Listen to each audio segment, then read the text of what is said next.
Assalamualaikum, saya Muhammad Raffi Novel Irsad, dan di sini saya akan memaparkan jawaban saya untuk UTS dari mata kuliah Manajemen Layanan Teknologi Informasi. Oke, saya mulai dari pertanyaan pertama. Apa saja kondisi yang mendorong perusahaan untuk segera menerapkan manajemen layanan teknologi informasi? Nah, jadi saya menemukan 5 kondisi penting. Yang pertama ada peningkatan kompleksitas teknologi. Seiring bertumbuhnya bisnis, perusahaan seringkali menghadapi tantangan dalam mengelola infrastruktur teknologi informasi yang semakin kompleks. Hal ini terutama terjadi ketika perusahaan ingin mengadopsi berbagai teknologi baru secara cepat dan tanpa adanya perencanaan integrasi yang matang. Misalnya, perusahaan mungkin menggunakan sistem ERP, CRM, dan platform e-commerce yang berasal dari vendor yang berbeda-beda. Ketidakmampuan mereka untuk menyelaraskan dan mengintegrasikan berbagai aplikasi ini dapat menyebabkan data silos, tidak sesuai dalam alur kerja, dan bahkan inkonsistensi data. Kemudian ada dampak operasionalnya. Ketika sistem tidak terintegrasi dengan baik, perusahaan bisa mengalami downtime yang lebih tinggi, juga mengalami penurunan produktivitas dan peningkatan risiko kegagalan layanan. Hal ini juga mengakibatkan tim IT harus bekerja keras untuk melakukan pemeliharaan secara manual, meningkatkan beban kerja, dan juga membengkakkan biaya operasional. Kemudian MLTI ini memberikan solusi dengan menerapkan kerangka kerja MLTI. Perusahaan dapat menggunakan Service Integration and Management atau SIAM untuk menyelaraskan berbagai komponen dari teknologi informasi. MLTI ini membantu dalam penerapan Service Configuration Management yang memastikan bahwa semua aset teknologi dapat diidentifikasi, dipantau, dan dikelola dengan lebih baik. Selain itu, infrastruktur dan platform manajemen memungkinkan perusahaan mengelola lingkungan teknologi informasi yang heterogen secara efisien, mengurangi kompleksitas dengan otomatisasi proses dan juga standar prosedur. Kemudian kondisi yang kedua ada kebutuhan peningkatan kepuasan pelanggan. Di era digital saat ini, pelanggan mengharapkan akses yang cepat, stabil, dan tanpa gangguan terhadap layanan perusahaan. Downtime, meskipun hanya beberapa menit, dapat berdampak signifikan kepada kepuasan pelanggan dan juga reputasi merek. Industri seperti e-commerce, perbankan digital, dan juga layanan streaming memerlukan uptime yang mendekati 100% untuk memenuhi harapan dari pelanggan.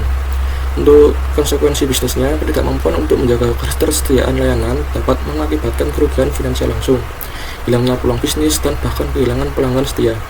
Misalnya, jika sebuah platform e-commerce tidak dapat diakses dalam periode penjualan flash sale kayak diskon besar-besaran, perusahaan tidak hanya kehilangan pendapatan, tetapi juga merusak kepercayaan dari pelanggan tersebut.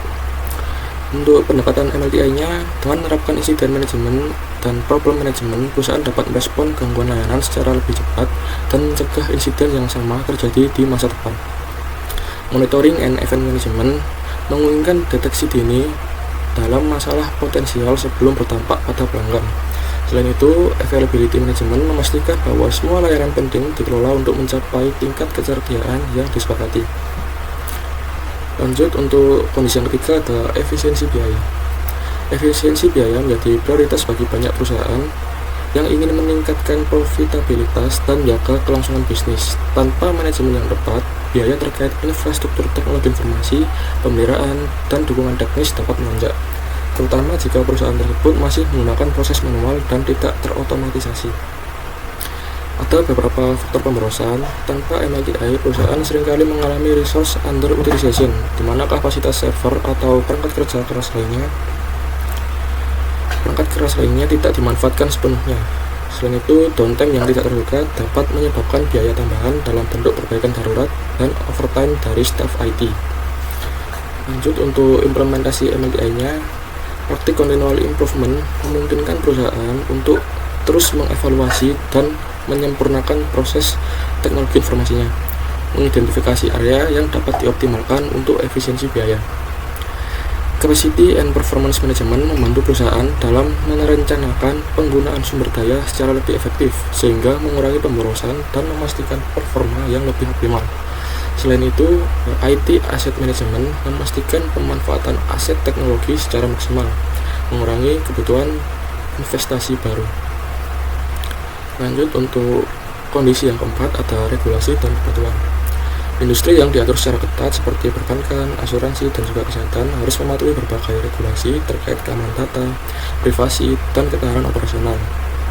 Misalnya di perusahaan sektor keuangan harus mematuhi standar PCI DSS atau Payment Card Industry Data Security Standard, sedangkan rumah sakit harus mengikuti pedoman HIPAA atau Health Insurance Portability and Accountability Act.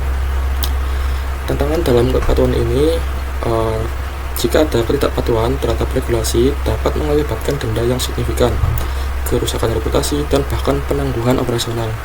Tantangan lain termasuk memenuhi audit kebutuhan yang membutuhkan dokumentasi yang lengkap dan bukti pengelolaan risiko yang efektif.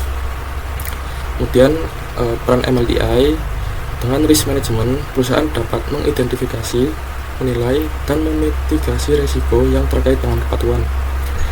Change enablement memastikan bahwa perubahan yang dilakukan pada sistem IT mematuhi regulasi yang berlaku dan dilaksanakan dengan cara yang terkontrol untuk meminimalkan dampak terhadap operasi bisnis.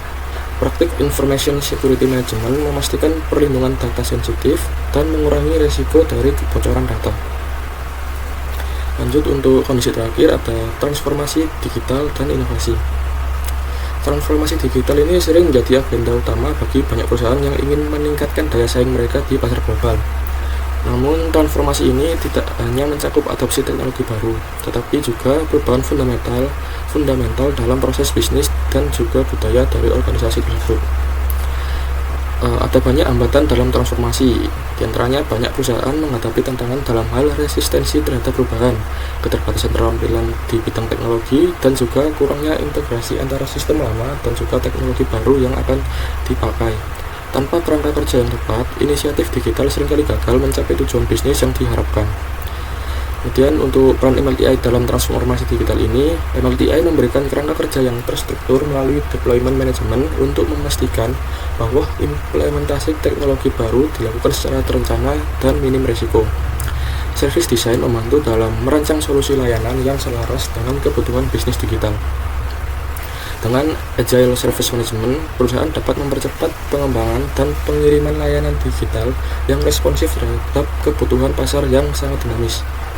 Dengan menerapkan MLTI, perusahaan tidak hanya dapat meningkatkan efisiensi operasional, tetapi juga memastikan ketahanan dan fleksibilitas dalam menghadapi tantangan masa depan. Nah, Technical Management Practice dalam ITIL V4 mencakup 3 praktik utama yang berfokus pada pengelolaan aspek teknis dari layanan teknologi informasi untuk memastikan kelancaran operasional dan kualitas layanan. Praktik pertama adalah Deployment Management, yang bertanggung jawab untuk mengelola proses pemasangan atau implementasi layanan ataupun komponen yang baru atau diperbarui ke dalam lingkungan produksi. Tujuan utama dari praktik ini untuk memastikan bahwa komponen layanan yang baru atau yang diperbarui dapat diimplementasikan dengan mulus tanpa mengganggu layanan yang sudah berjalan. Dalam proses ini, fokus utamanya adalah mengelola dan memonitor seluruh siklus hidup implementasi produk atau layanan, serta memastikan bahwa komponen yang baru atau yang diperbarui dapat dideploy dengan aman dan tepat waktu. Selain itu, praktik ini juga berkolaborasi dengan praktik lain seperti change control, release management, dan service validation and testing untuk mendukung kelancaran dari implementasi. Aktivitas utama dalam deployment management meliputi menyiapkan dan mengonfigurasi lingkungan implementasi, mengelola serta mengawasi proses implementasi, dan memastikan bahwa dokumentasi serta pelatihan tersedia untuk tim operasional. Kemudian praktik kedua ada infrastruktur and platform management yang berfokus pada pengelolaan infrastruktur teknologi informasi yang mendukung layanan, termasuk perangkat keras, perangkat lunak sistem, platform, dan jaringan yang diperlukan untuk mendukung aplikasi atau layanan.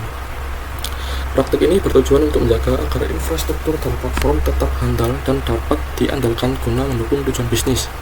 Fokus utama dari praktik ini adalah mengelola dan memelihara infrastruktur fisik dan juga virtual yang mendukung layanan, memastikan bahwa infrastruktur dapat mengatasi permintaan beban yang diproyeksikan, serta meningkatkan ketersediaan, kapasitas, dan kinerja infrastruktur dan platform. Aktivitas utama dalam praktik ini meliputi mengelola dan mengonfigurasi perangkat keras, juga perangkat lunak infrastruktur, mengelola kapasitas dan kinerja platform, serta memastikan keamanan dan kepatuhan infrastruktur. Kemudian praktik ketiga adalah Software Development and Management yang bertanggung jawab untuk mengelola dan mengembangkan aplikasi perangkat lunak yang mendukung layanan teknologi informasi. Praktik ini memastikan bahwa pengembangan perangkat lunak dilakukan secara terstruktur dan dapat diandalkan, serta perangkat lunak tersebut dikelola sepanjang siklus hidupnya. Fokus utama dari praktik ini adalah mengelola siklus hidup pengembangan perangkat lunak yang mencakup perencanaan, pengembangan, pengujian, dan pemeliharaan, serta memastikan bahwa aplikasi perangkat lunak yang dikembangkan memenuhi standar kualitas dan kebutuhan bisnis. Praktik ini juga bekerja sama dengan praktik lain seperti change control dan incident management untuk memastikan kualitas dan stabilitas aplikasi yang dikembangkan. Aktivitas utama dalam praktik ini meliputi merancang, mengembangkan, dan mengelola aplikasi perangkat lunak. Mereka juga melakukan pengujian perangkat lunak untuk memastikan kualitas dan kesesuaian dengan persyaratan, serta memperbarui dan mengelola perangkat lunak selama siklus hidupnya. Untuk studi kasus, saya akan berfokus ke infrastruktur and platform management dengan studi kasus website Artatix. Apa itu perusahaan Artatix? Artatix ini platform digital berbasis web yang berfokus pada penjualan tiket untuk berbagai event seperti konser, pertunjukan seni, teater, seminar, dan acara lainnya. Dengan tujuan memudahkan proses pembelian tiket, Artatix menyediakan layanan yang intuitif dan user-friendly bagi pengguna yang ingin mencari informasi dan membeli tiket secara online. Nah, ini websitenya.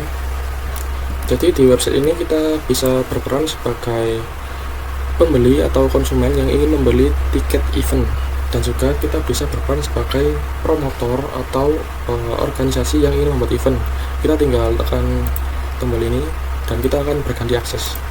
Nah, untuk tampilannya seperti ini, dan juga kita bisa kasih contoh ketika kita ingin beli tiket. Nah, di web ini kita disediakan berbagai pilihan metode pembayaran. Nah, saya akan menganalisa dari sisi infrastruktur and platform manajemennya. Nah, saya di sini pakai bantuan extension namanya Webalizer.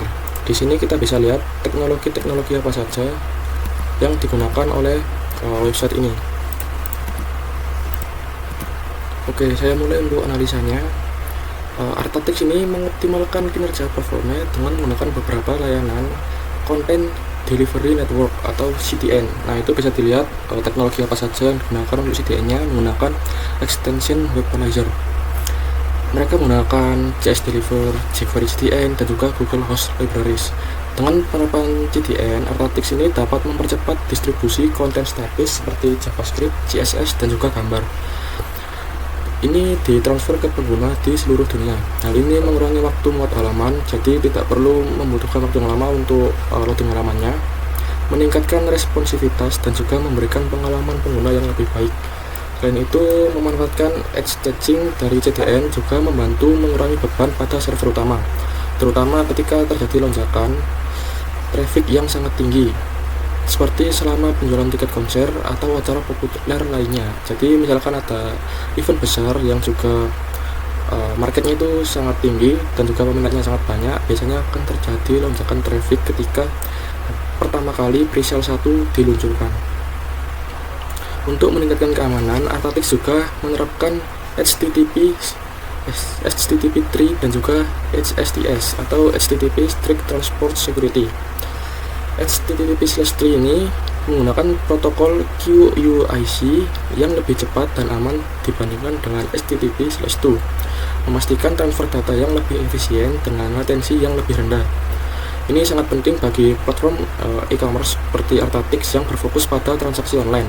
Sementara itu, HSTS memastikan bahwa semua koneksi ke platform Artatix selalu menggunakan HTTPS yang melindungi data pengguna dari potensi serangan man in the middle atau MITM dan juga downgrade attacks.